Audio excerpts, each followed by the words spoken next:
How many people have been saying, I'm going to wait until the market cools off 10%? You get that first $5 dividend, you're like, I want a $10 dividend. So it's like each little thing snowballs, it becomes infectious, and it shapes like your way of life and how much you want to invest and how quickly you want to grow the portfolio. Find what you're comfortable with and put money in is the best thing you can do to help you march towards that journey to getting to a 7-figure portfolio one day.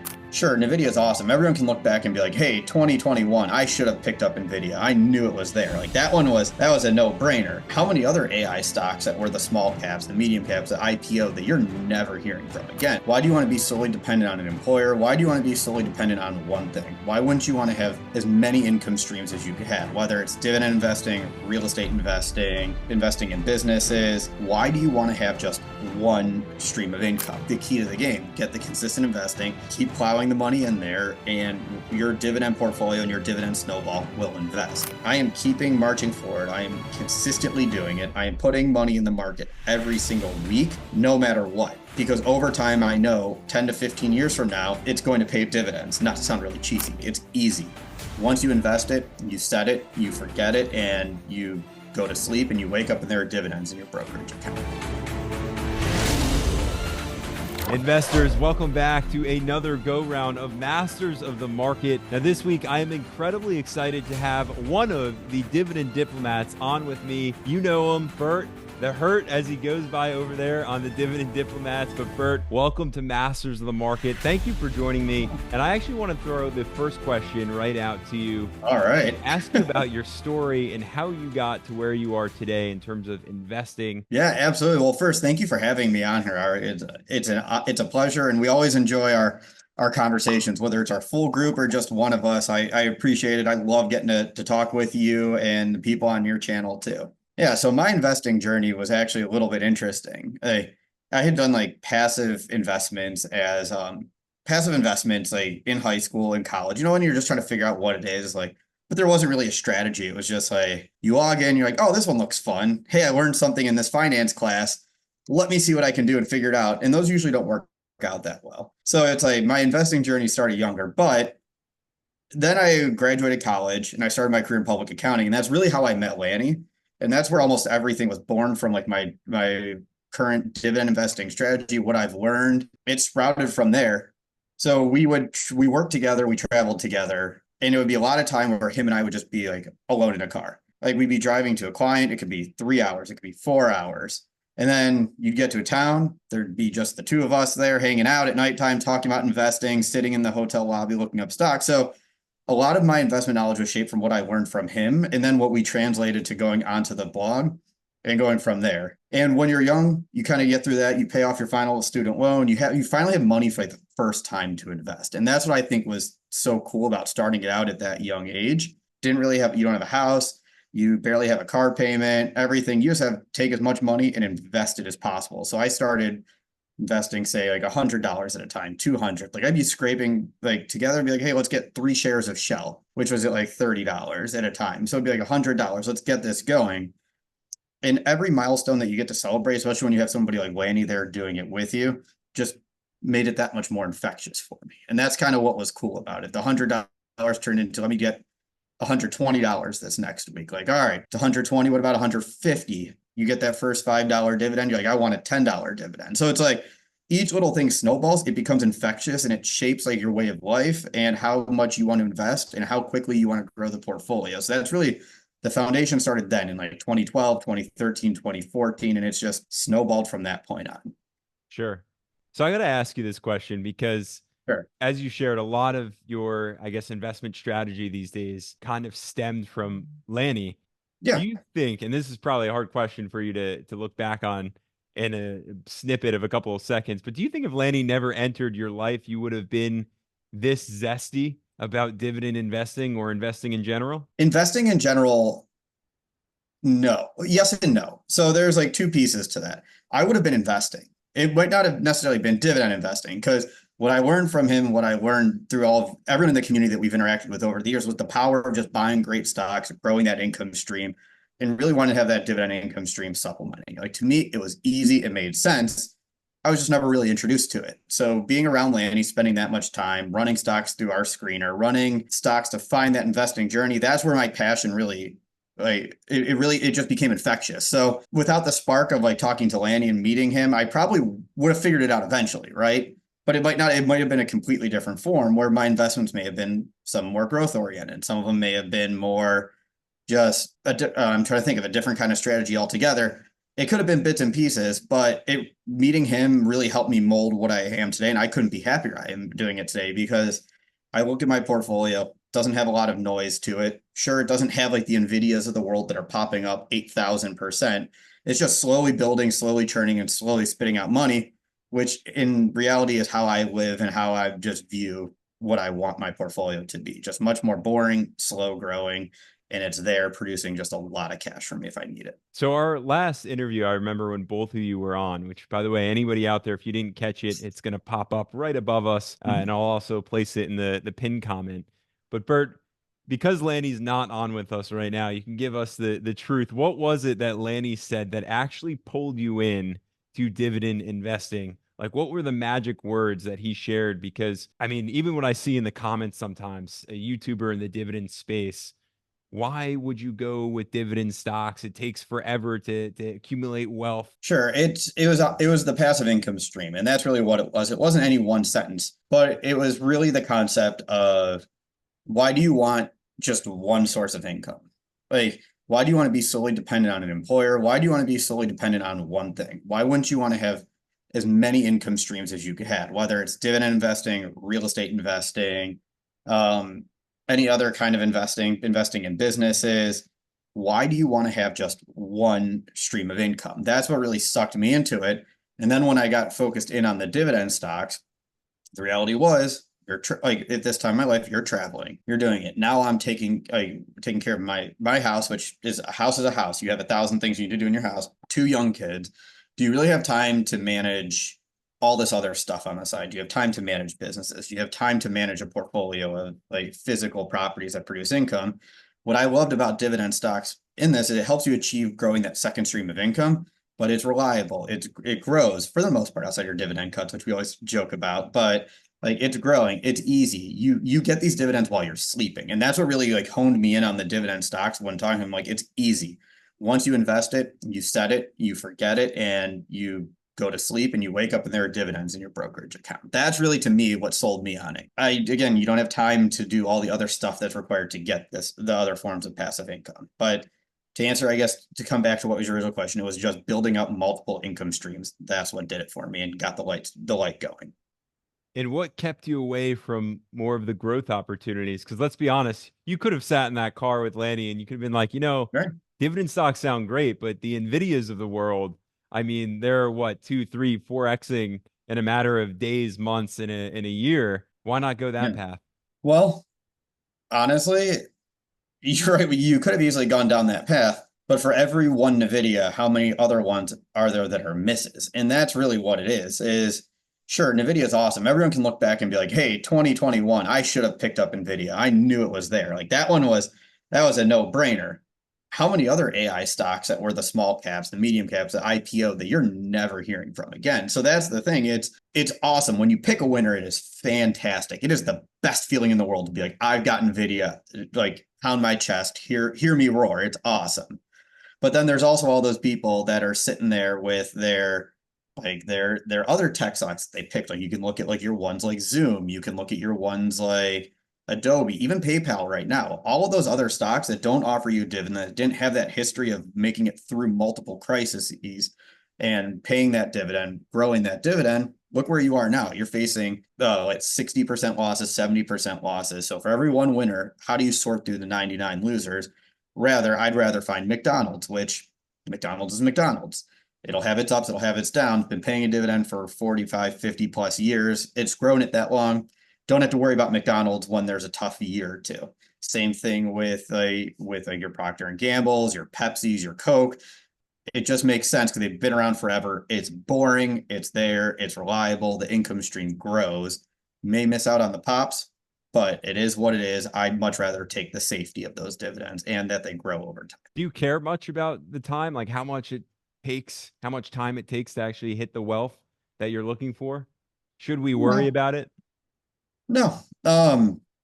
I don't like to think of it in a short-term perspective. It'd be awesome if it did. Like, don't get me wrong. Do not get me wrong. It would be amazing, but it's like, it is what it is. I'm here to build it, grow it, build the income stream over time. I view my life, and I'm in my mid 30s right now. Still got plenty of time to go. I'm not, like, knock on wood, with everything like that, everything. I don't want to view it and make decisions based on the short term, because I think that's also can put blinders on your face and can lead you to make some tough decisions, roll the dice that could take you 4 steps back when all you were trying to do was take 1 or 2 steps forward. So let's say someone wants to go down our track, this dividend investing Mhm. track, and they like everything you're sharing now. They want to know, well, first of all, where do you stand right now, value-wise, of your portfolio? That's a great question. It's all in between my account, my wife's. We're in the 7-figure club. We're hanging in there over the top. We're just over 1 million right now. Yeah. Okay, so just over 1 million. Break down that portfolio for us if you can, Sure. and you don't have to name every stock, but just give us a kind of the general Please. overview. I feel like you have a lot in there. Yeah, I have too many. I'm just gonna start it there. I have way too many stocks right now. We joke around about this on our channel all the time. Like, what were we doing? What were we thinking? How did we get to this many individual holdings? Where it's I forget I have some of the stocks that I have, which I guess is a good problem to have. But like, it's funny. So like, break it down: 50 to 55% in our 401ks, 403bs for over the years. So those are just your S&P 500 market mutual funds, wherever we do them. The rest are individual broker accounts, which could consist of a growing staple of ETFs. We've been taking an easier approach to it, where you invest in, like, we do SCHD every week, VIG every week. I've done some VYM over time, VOO. Your Alphabet Soup of Vanguard funds or Schwab funds are in there too. Then I'd say probably 30 to 40% are your individual stocks. And that's where this last year or so I've been buying a lot of REITs because they've been down. So like American Tower, Realty Income. A lot of them are in like your oil stocks, like your Pepsis, your really safe, boring stocks that pay you dividends. So it's like, yeah, some of the larger ones, they could be like Target, Lockheed Martin, 3M, Pepsi, Qualcomm, Starbucks, just to look at a few of them that are just going down. Cisco, CMI, Shell, Exxon, AbbVie, Archer Daniels, Midland, Aflac, just your boring dividend stocks make Sure. up the rest of it. I was gonna say you can go right down the S&P. Just Yeah.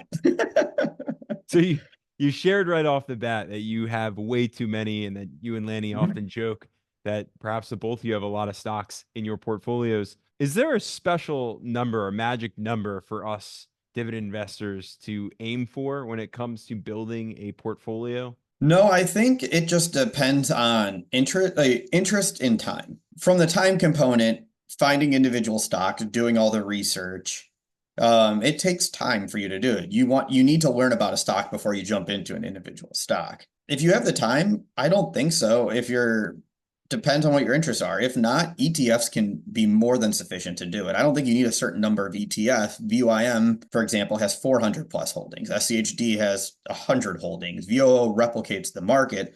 So if you're going down the ETF route, you might only need 1 or 2 to balance out your portfolio based on your objectives. You could do your S&P 500 for growth. You could do a higher dividend focus one. If you want REITs, you can find REITs. So ETF wise, I'd say no. You can do 1, 2, 3, 4, 5, cover it and say, I'm balanced, I'm good. I'm just going to keep pouring into that. Individual stocks, if you're going to go down the individual stock route, I just personally wouldn't recommend one. Like, I wouldn't recommend like having less than 10 to to avoid just getting exposed to any one sector, any one stock, really bringing down your portfolio. If you're going to do it, I would say try to find maybe your own bucket of 20 stocks that you like, that can help you achieve what you get with the ETF, where you can say like 20% in oil, 10% in industrial, 30% financial, and then you can fill your buckets up accordingly from there. But you're going to need more than like 1 through 5, 1 through 10 stocks to achieve the diversification with individual stocks versus what you could get through like 1 or 2 ETFs to monitor. Looking back, what's one or two things you would have done a little differently when it comes to building your portfolio, or even just getting started investing? Because now you have a whole heap worth of experience. Yeah. and you're sitting in the seven-figure club. I would focus, uh, if I could start again, when I started, I focused a lot on building up the income, like my income floor quickly. So I picked a lot of higher yield stocks that might not have offered the best growth. I would have taken a little bit more of a balanced approach from there, where rather than chasing the 5% yield with a like 3 or 4% dividend growth rate, I would have maybe gone for more stocks that were in like the 2 to 3% yield range that have the 10% dividend growth rate. I would have put much more focus and much more time focusing on dividend growth in a modest dividend versus just higher dividend yield with average growth. I think that was one of the things I'd rather do. And the other piece I would do is focus on debt. I didn't appreciate debt. And this is like to me, this is a newer thing that I think every person's learning right now. When I started in the mid 2010s, right? Like 2010, interest rates were at the floor. Everybody's probably learning the hard way now. Companies, people in their individual balance sheets, what's happening when interest rates have quadrupled from that standpoint. You kind of get lulled to sleep with all these companies that are just taking out debt at 2%, 3%, paying their dividend, growing their dividend, and getting these bloated balance sheets. I didn't put as much focus on balance sheet strength as I should have early on, because I think that could have avoided some of the dividend cuts I've received in this year, because a lot of the dividend cuts have a common theme: heavy, bloated, debt-focused balance sheets, slowing revenues, and when you pick one versus the other, right? Shareholders never win. The debt holders are always going to win. If you have to choose between a dividend interest rate, and you're paying your interest expense to your debt holders, you're always going to pay interest first. So those would be the two things: focus on more dividend growth and a slightly lower yield, and pay much more attention to the balance sheets to avoid heavy debt companies. Now, when you got started investing, were you set up? I don't know, maybe that's the correct terminology to use there, but were you set up well to invest, or did you have debt of your own? Maybe it was credit card debt, student loan debt. Yeah, I was very fortunate, I should say, in that regard, that I didn't come out of school with a massive student loan debt load. And that's what's I feel for all the people now that are dealing with that, because I see it every day, the impact that has through other avenues. But I didn't have any major credit card debt. I didn't have an auto loan until I had to buy a new car.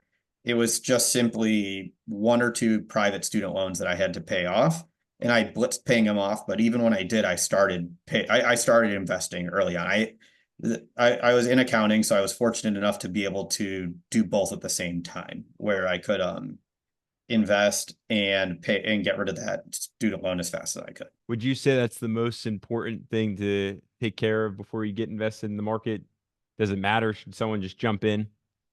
Oh, God, this is such a tough. All right. Let me get the one thing out of the way here. I'll put student loans to the side for a second, because that's a cluster in itself right now. Credit card, higher interest debt, of course. Like, you shouldn't be carrying any kind of debt that has double-digit interest percent while you're also investing on the side. You need to shore up your own personal balance sheet to make sure that you're in line. So that would be my opinion, is just always take out the debt that you can. But like, I also have it, like, for me personally right now, I have a mortgage that's at 3.4%, and rates are obviously high. They're at 7%. So I'm not rushing to pay off my mortgage. So I'm putting more to investing right now while also maintaining the mortgage. So I don't know. It's really tough. It depends on the interest rate, it depends on the debt, and it depends on what you're comfortable with. See, there's other, like, sorry, not to keep going on. Like, there's some things too. There's like psychological components of it too. Some people, if the debt really bothers you and you don't want it there, investing $100 versus paying $100 to get rid of the debt, that would help too. It sounds almost like getting to know yourself Yeah. as, an investor, as almost the CEO of your own life. Yeah. That's a great Something way. I think that at least it sounds like from each Dividend Diplomats video that I watch, and even now having you on Masters, that you've been able to get to know yourself very well as an investor. How would you recommend other investors get a little bit more aware of themselves to be steadier on the gun? I mean, it takes practice. It wasn't always this way. Like, there are months where you really push it. You know what I mean? Like, when you're like, I'm going to take everything I can and just invest what I can and then see what happens. Like, you pressure test everything. I think that's a good way to work with a lot of stuff in life. It's push it to the limit, see what happens, and then you know where your comfort line is. Like, if you open up your banking account and you see only $50 in there because you invested everything else you could until your next paycheck comes in, and that really bothers you for those those few days or however many days it is, don't do that again. You know what I mean? Like pull back from it. But like, what did you learn from that? You learned where your limit was and what was the other side effect of it. You invested as much as you could. So that was fantastic. If you say, I want to throw it all at the debt to get rid of my debt, and it like I feel great when I didn't have any credit card debt, and it made me want that much more motivated to get to invest and get even more investing. But I needed this gone before I could be comfortable doing that. Then you've learned what you needed to do to make yourself more comfortable to keep investing. So it's a lot of experimenting. It's a lot of pushing yourself, pushing your boundaries, and just trying to figure out what works for your system because everybody is different. Set the scene a little bit. So we've Yeah. gotten our debts out of the way. We're eager to jump into the market. And again, we're here on Masters listening in to Bert, and we hear that he's in the seven-figure club. Now, we want to know your process and how exactly you go about picking stocks, what you look for, because the honest truth is there are thousands and thousands of Yeah. opportunities out there. What do we look for? What do we go for? Is it the yield? Is it the lower yields, the higher yields? Is it just the company's management teams, their products? Much like we answered with the last question, it's evolved over time, right? Like what's happened this year, which makes it unique, is I've gotten a lot of dividend cuts this year. It sucks. And like Walgreens has been one. Leggett and Platt, 3M's given me one. Laney's gonna make fun of me because I know I'm missing a few, but like there were a lot of common themes.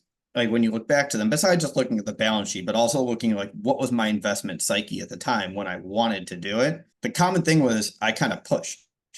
And I pushed a little too much. Like I forced an investment. And I don't know if that makes sense when you're looking at the screener, you're like, nothing's really jumping out at me. So like you run your screener, we like through our website, you put in like what PE you want, what payout ratio you want. There's a website called FinViz, which is awesome. It makes it, Lanny showed it to me, it's very easy to visualize. You pick whatever metrics you want, what the qualifications are, it just spits a list out. It's not the prettiest website. It'll never win an award for being pretty, but like from an investor standpoint, it is perfect. It is all right there. You can custom view what it is and what you see. What I learned from those dividend cuts, though, is those were the times when there wasn't much. And I'm like, I don't care. This stock is down. This stock is beaten down. I'm just going to do it. I'm going to invest anyway. I don't care what happens. I'll deal with it later. And now I'm dealing with it later. So like 2024, Bert looks at this list and there's a lot more skepticism to why is the company down. And looking at the management team, looking at the balance sheet, I almost throw out any words that a management team has about turnaround stories anymore. Because every time that someone says, here's my turnaround story, it's like, I don't know what to believe. They will tell you to your face that they're doing a turnaround story until they cut the dividend at that moment. Is the balance sheet strong? Are the revenues growing? Are things moving in the right direction? And that's like the extra step that I'm doing now that I've learned from in the past, in addition to hitting all of our screens. So what do you think the biggest mistake or a few mistakes that investors are making that are keeping us from the seven-figure club? Not doing it. And I think that's a weird thing. It's being scared to be in the market and trying to time the market is probably, I would say, what it is. I think the thing that holds up most people from investing more. Just look at the S&P 500 right now, Ari. Like, look at where it is. It's at 5,500. And I'm not saying don't invest. I've just slowed down my investing a little bit, but I still have my consistent investing. I'm still looking for stocks. I just bought one this week that I was comfortable with, but it just took me a little time to do it. I'm being a little more patient, but I'm still automatically investing and I'm still doing it. Whether the market's sky high like it is right now or not, I am keeping marching forward. I am consistently doing it. I am putting money in the market every single week, no matter what, because over time, I know 10 to 15 years from now, it's going to pay dividends. Not to sound really cheesy, but like it's going to pay you dividends by consistently investing and just doing it. And I think what's holding back a lot of people right now is you have the people that are like, I joked earlier about NVIDIA. Oh, NVIDIA's on fire. The S&P 500 is great. This can't happen. I'm going to wait until the market dips 10%.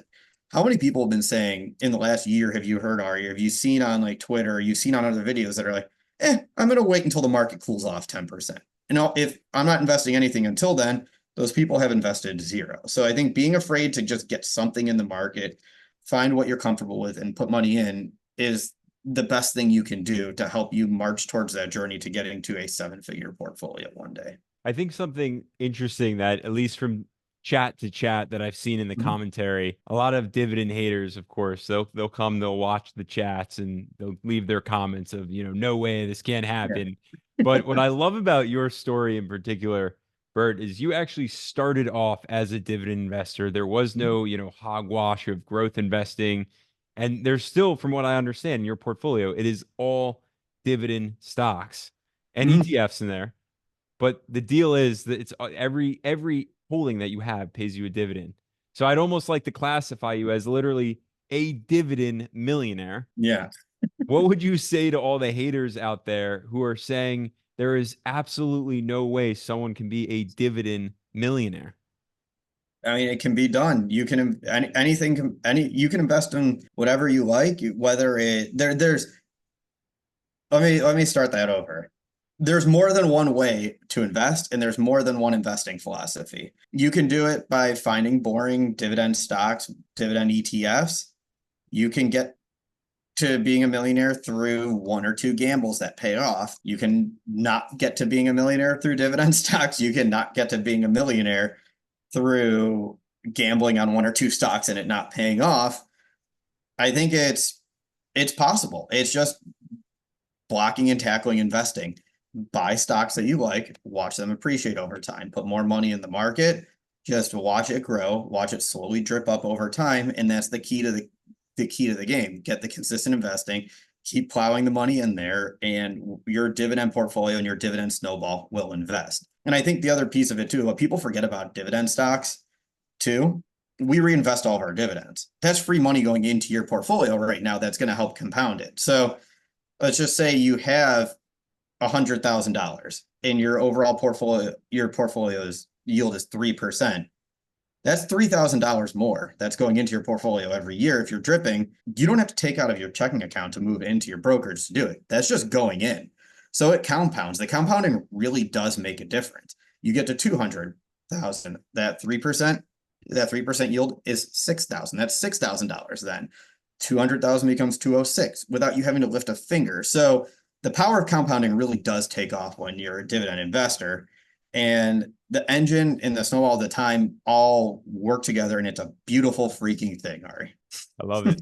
Do you always have drip on, or do you tend to turn it off at some points based on where the market is? I really shouldn't admit this. I always have drip on, except when I forget to do it. Sometimes I'll just forget to do a security here or there.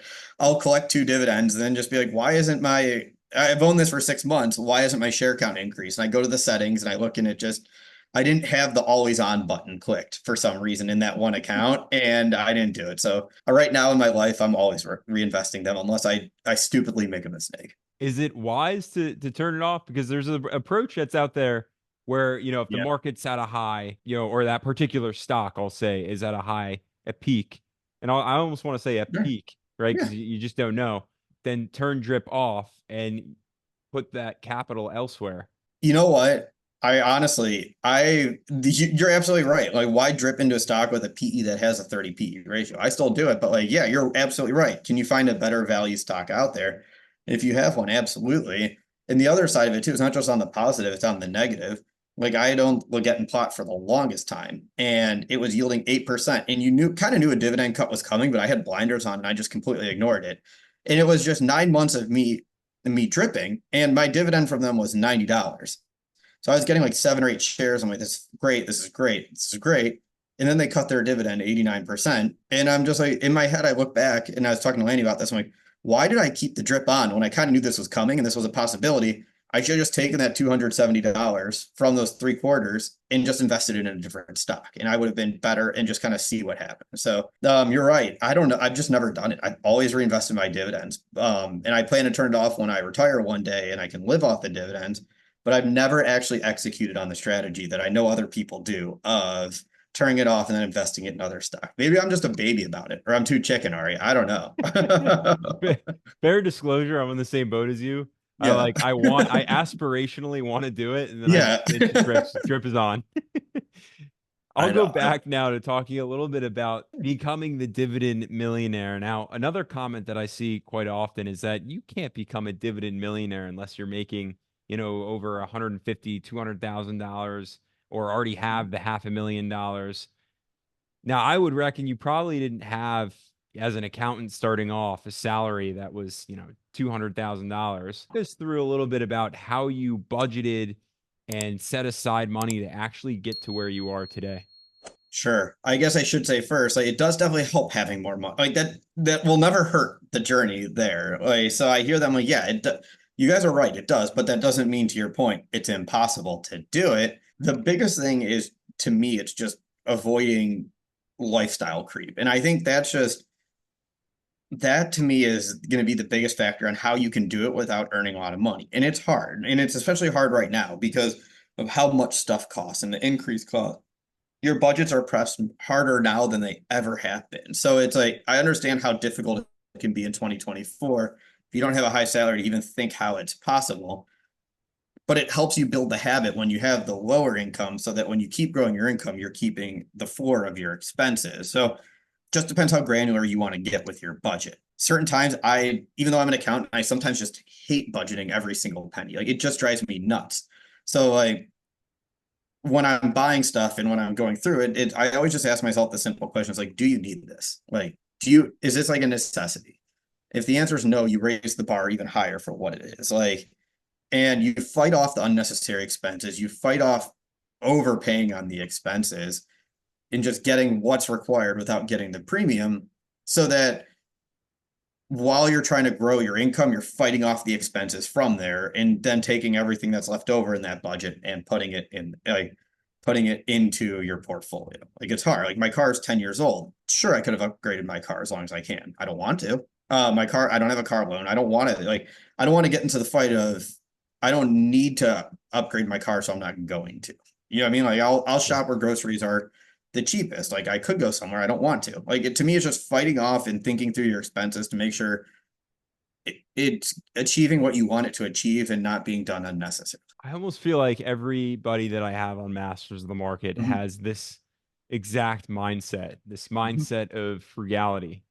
Yeah. But then our viewers oftentimes don't really have this mindset, right? And a lot Yeah. of them are saying, well, there's no way I can afford to invest and I can't afford to have a great life as well. And then there's the whole YOLO, crowd that's out there, a catastrophe and a half. Mhm. But I want So, to go ahead. no, after you. Sorry.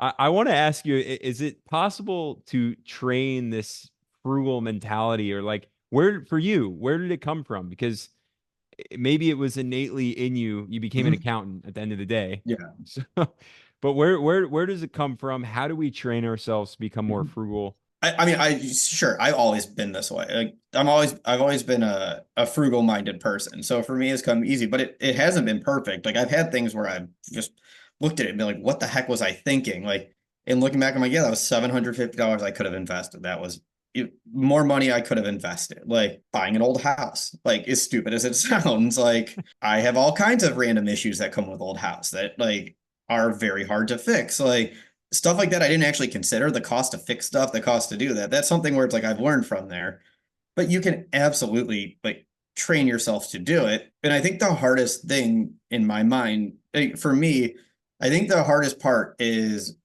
like wants and needs and like splitting those up. Like, but also if you want something, it's not bad to pursue it. I'm trying to think the right way to say this. There's cheaper ways to go about doing what you want to do, if that makes sense. Like this is for the YOLO crowd or the people that want to do that. Like if you want to go on a vacation, sure. Like you can go on like there absolutely you should enjoy your life. Like my wife and I just got back from a vacation. Like you should absolutely spend on experiences. You should absolutely spend there, but it doesn't have to be a premium experience. It doesn't have to be during like the peak travel times and the peak this. Like learn to be comfortable and accepting of like finding those like off-season things that you want to do. Like find stuff when you're like off-season travel. That's a one example for me. I have two young kids, so I'm very heavy in the baby world right now. So like my mind is like all babies, like all toddlers all the time. They have their needs and they have their experiences you want, but like what type of like diapers are like buying, like which brand do you need, like what do you want to have versus what do you need to have. Like there are all different ways to go about smarting, and my wife is very good at it, like even like clothing, buying it off season on clearance, just storing it for 9 months. You get it when it's like $2, and next year when you're buying it when you need it, it's 13 months. I guess the overarching theme is planning. It takes a lot more planning, it takes a lot more effort, but you can still have all these experiences in a frugal way, or you can still spend money in frugal ways. You just have to change your mindset. You have to plan a little differently and just get comfortable sometimes saying no or doing it in a slightly different way than how you've been mentally trained to do it before. How important of a role do you think your wife plays in, I want to say, the personal finance space for you and getting both of you to $1 million plus? Yeah. I mean, she plays a huge role in it, and she's not in a finance background. She's in medical, so she's not like nuts and bolts. Like, I need to see it and like see your screen or see your notes. I want you to sell me on why every investment makes sense for you. Like, she trusts me for it. But having a spouse that's aligned and thinks like-minded like you helps. And sure, everybody has their disagreements. That's going to happen. There are gonna be times where I think she wants to just take my head and slam it through this wall behind me because of how I'm going about something. But she's ultimately understands and is happy that like the effort's being put in. And then it transpires to where she's on board with finding things and doing things frugally and doing experiences in a much more frugal minded way. It is so helpful to have your spouse that's aligned with you. I'd say that's almost the key piece. Your spouse or your partner has to be in the same mindset, working with you, and you're not fighting against each other. Because what's the expression? Like, you both have to be rowing together. Like the Sure. boat, like if the paddles are going in opposite directions, you're just going to keep spinning around in a circle. Both you and your spouse have to be going together. Let's talk a little bit about FIRE, because FIRE is a really easy way, I guess, to expedite wherever it is we're all heading in our financial freedom direction. What are your thoughts on it? Is it something that we should strive for if we're in our, maybe early 20s starting out? Or is it a little bit too much, I want to say stringent on a lifestyle where it just prevents you from living? And um, I think to answer this question, I think I want to answer it slightly differently. I think fire should mean something different to everybody for it to be meaningful. You should know what you want your fire to be, and then you know how you push towards it. Some people have the extreme of fire, I never want to work again. Like, that's one couple. So like, and the other, there are some where it's just fire is, I don't want to be in a stressful job. Like, I don't care. Like, I've worked 80 hours for 10 years so I could just work part-time for the rest of my life and never have to think about something. I can do that. It's absolutely attainable as long as you know kind of what you want and you're pushing towards the same thing. I think if like of these two populations, if they start pushing like this with each other, I think you run into issues, if that makes sense. Sure. Like if one is like, I'm never going to work again. I don't want to do it. I'm never there. But like, that's not like what you personally want. It's going to be really hard for you to like keep focusing and keep achieving on it. It's absolutely attainable and anybody can do it. And I think you should do it because it's all about just making your life better. And that's the core thing is you just got to learn what you want with your life and where you want it to be. Great answer. Thank Great you. answer. Curious now, because you have two toddlers. Yeah. And as a father, I often say that it's every father's role to really be three things: provider, a protector, and a teacher to kids. And on the teacher end, what would be one or two lessons that if you were to only teach them those one or two lessons about life and finance, what would they be and why? Oh, that's a good one. I haven't honestly put too much thought into finance yet because they're 5 and 2, so I haven't hit that role yet. But I I think what you would tell them, the most important thing I'm teaching, I think is important to teach my daughter, in particular with daughters, too, is to be confident and to not be afraid to say your opinion, do what you want to do, and just be yourself. And I think that's what I shouldn't say daughters. It should be all kids altogether. I just have daughters, so my mind thinks in daughters. You should never be afraid to speak your mind. You should never be afraid to, if there's something you want to do, you should figure out how to do it. You should figure out how to achieve it. Like, absolutely, you should never be afraid to speak up for yourself and defend yourself. And that would be the most important thing I think you can teach anybody. And honestly, Ari, I think whether that just translates over to money. Like, it's an important life lesson, whether it's you should be yourself with your finances too. As stupid as that sounds, like, if this is what you want to become somebody that pursues fire, building the confidence when you're younger to feel confident enough in yourself to go ahead and do that is the best lesson you could teach them. And whether you want to be a doctor that obviously makes a lot, but is going to be working a ton, you should feel confident to do that. Like you should feel the confidence to pursue whatever route it is and pursue whatever financial opportunity, professional, personal opportunity it is. Or if you want to travel your whole life, you should feel confident enough that you're teaching them the foundation for them to figure out how to do that themselves and teach them that independence. Now, when it comes to actually now in the career world, Mhm. getting more income for yourself, because a lot of investors who have been on here shared the importance of income, Of course.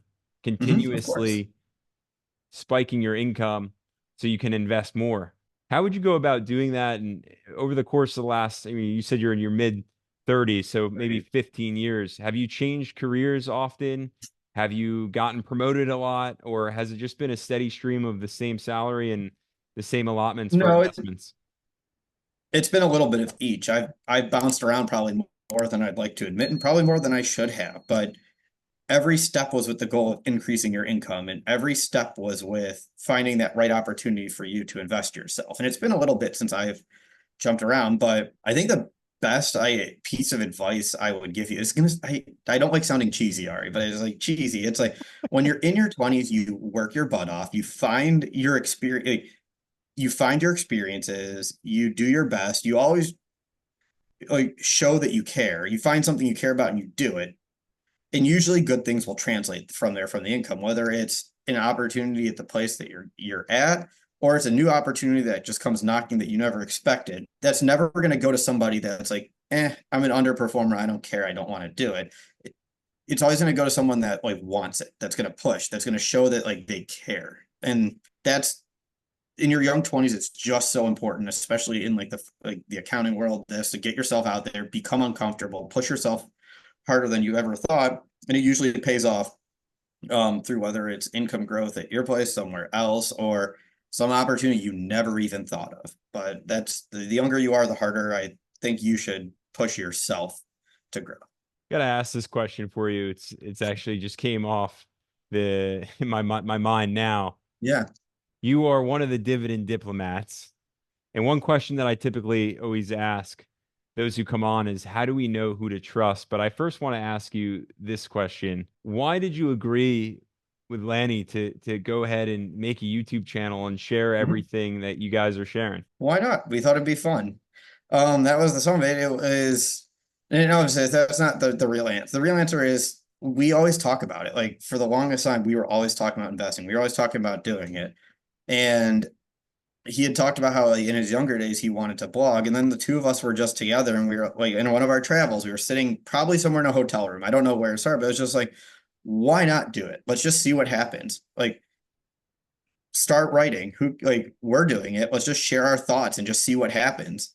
And then the website came, the website grew. You get to meet the people, and then eventually YouTube happened, where it's like, let's just share, let's do it. But the most important thing to us was when we started it is if you're going to do it, you share your journey, whether it's good, bad, indifferent. I hate nothing more than following those people or like following the channels where it's like all they talk about is this good thing happened. I made $1,000 off this. It's like $1,000, and that's all it is. It's like you share, like nobody is perfect, so don't give up. Like put that perfect facade out there. Share it all, and that's what's going to get people invested. That's what's going to have people feel like they're really part of the journey. Because I want to be talking to somebody that I feel like is authentic and telling their full story. Because there's good and there's bad. So share it all, or don't share any of it. But like that's how I viewed it. Sure. So now I'll ask the question that I typically ask is how do we know who to trust? Because I mean, first of all, when I go over to you guys, Dividend Diplomats, from what I see, it's Mhm. always, I mean, very reliable companies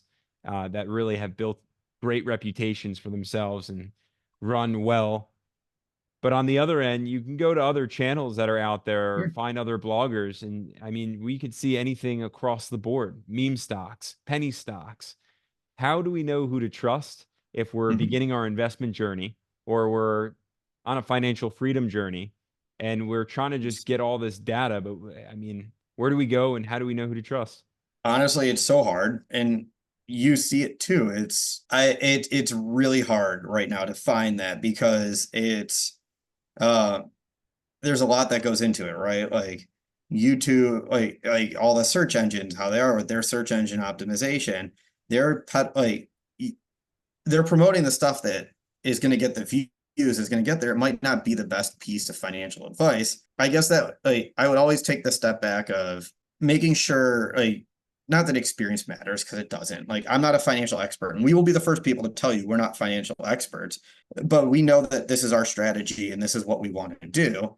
I'd say if you want to start finding who you're going to trust and what it is, you have to know what you want to get out of the investing. Like I think most importantly, figure out what you want, right? Like do your own research, figure out what kind of investor you want to be. Because if you don't really know and you're just saying like, hey, I went to X YouTube channel and I saw GameStop's here, and then I pivoted to like 5 channels that were like, here are the next meme stocks that are going to pop up next, invest in these. It's like, is that really what your strategy is? Is that really what you're banking? Like, what are you doing to help know what the underlying investment is? And if that's not what you want, you might lead yourself in a direction of going down the path of going to someone that you're not going to trust.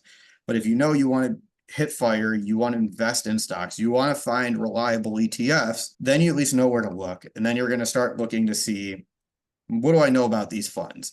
What depth are the people talking about some of these investments? Like, do you feel like they match how I view the investments, or do you feel confident in what they're telling me matches?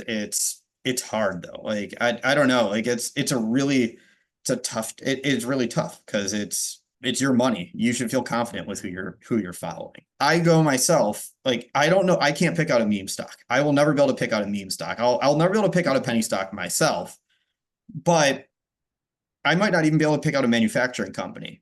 But I bought Air Products and Chemicals when they were showing signs of undervaluation. When they met all of our metrics, they had increased their dividend for 46 years.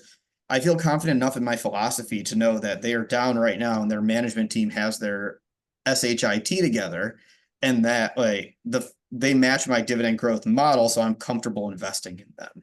Now, zooming back out here, when it comes to your portfolio, because you spoke a lot about having a lot of positions, going through that process, adding positions into your portfolio. I think you just added one this week. Yeah. Do you have any plans in the near future to trim the portfolio down? Yes, I do. Honestly, I just need to do it.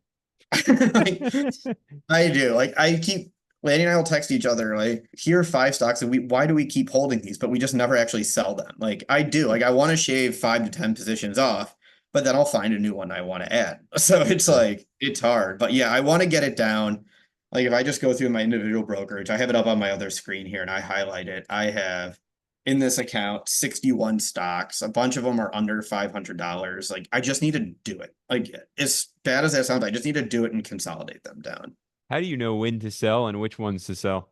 Oh, that's hard. See, that's why part of I think the reason why I don't sell them is because you have to put them somewhere, right? Like I haven't felt passionately enough about a new stock or something where I'm like, let me collapse 5, 6, or 7 of these stocks down into 1 or 2. But sometimes you can sell them when there's a crazy run up in there. And you know it's right, but some of them are just spin-offs that have happened. We've talked about our just like when a spin-off happens, just selling that company because just get it out so you're not stuck with it like we are right now. And so they've all tanked 20 to 30%. So you're just like, what's really the point right now? You wait for the rally to come back. It's hard though. I'm not great at it. I'm not great at knowing when to sell. That's the other hidden piece of it too, because I always believe in it. For some reason, I think there's a part of me that always wants it to be a winner. Which is a good thing, I think, at the end of Yeah. the day. It's like if you didn't believe and have that conviction in the first place, you probably shouldn't be invested in it. Right, but it does that can blind you though. It sometimes can blind you, and it blinds me all the time. Like, why am I still holding on to like Paramount? No idea why. Like, it's a loser, and I'm already down on it. So why keep it? But like, part of me is like, I don't want to take the loss. I might as well wait a little bit longer.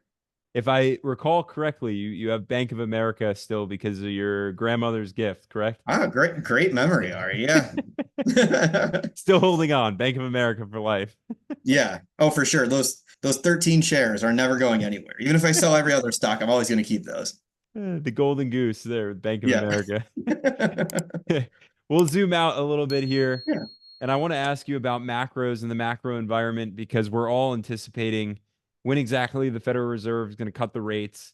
As you know, now you're heavily, I think, looking into REITs, and Mhm. REITs deal a lot in interest rates. The macro environment, inflation, if it comes down to that Fed goal of 2% or not, or interest rates being cut some point in the near future. Hesitant to say that. Uh, do you focus on them? Do they matter? Is it just the long term? Should we shrug them off? No, it's hard. Like you can't ignore the Fed because look what happens every week. Like every like I've never I kind of feel bad for them in the sense of like I've never seen a place where just like every single word is scrutinized. Whereas like it the one word can cause the stock market tumbling or it can send it in other directions. Like everyone's pointing to the Fed. So obviously you can't ignore them to an extent, but I don't think that should drive fully your investing decisions. Like I'm not just recklessly buying a bunch of REITs I'm not buying hundreds of REITs and being like, you know what, when the Fed comes off, all these are going to jump. Like rates come down, all these are going to jump and I'm going to sell them. I'm using the Fed as a really key data point, but then I'm also buying realty income, the most boring of all your REITs are. Like you can't find a more boring REIT than realty income. Like I'm buying American Tower, like another super boring REIT that's all cell towers. Like it's a huge data point because I'm saying they're down now because interest rates are high, and eventually interest rates are going to come down, but it's not the only reason why I'm making my decision. They still have to meet my screener and still go through all of that. So we'll wrap up and conclude with the final question, which is if I were to toss your way $10,000, where would you put that 10 grand? Which stock and why? Can I ask a follow-up question? Sure. Is this your only holding? We'll see. We'll say it's your portfolio as is right now. So Yeah. 61 holdings in there, but I'm tossing you an extra 10 grand. Oh, that's tough. That's really tough because if you're giving me the money, I don't want to go too crazy. Honestly, I'd give cop out answer. I would tell you probably find VYM, SCHD, one of the ETFs, VOO right now. It's so hard to pick an individual stock. If you're going to hold my feet to the fire and say it's an individual stock, I think I told you this last time. I'd still say realty income. I would still say even Pepsi showing signs of undervaluation. I'd pick quality. Like I wouldn't mess around with your money, Ari. I would pick a nice, high quality, boring ETF or a high quality dividend aristocrat or dividend king. I have to say, I appreciate the answer in picking quality because I'll just come back to this point. Literally, a true dividend millionaire started off as a dividend investor, still a dividend investor today. No growth stocks in there, just flat old ETFs and dividend stocks to get Yeah. himself into the seven-figure club. Bert, I want to thank you for joining me on Masters of the Market. Investors, you know exactly where to go to find Bert. Jump over to the Dividend Diplomats channel. A lot of great dividend insights offered. More so there. I think daily you guys almost come out with videos, new dividend Yeah. stock ideas. So a lot of stock ideas and insights. Go check them out. And like I said, Bert, thank you for joining me on Masters of the Market. Investors, until next time, we will see you all there.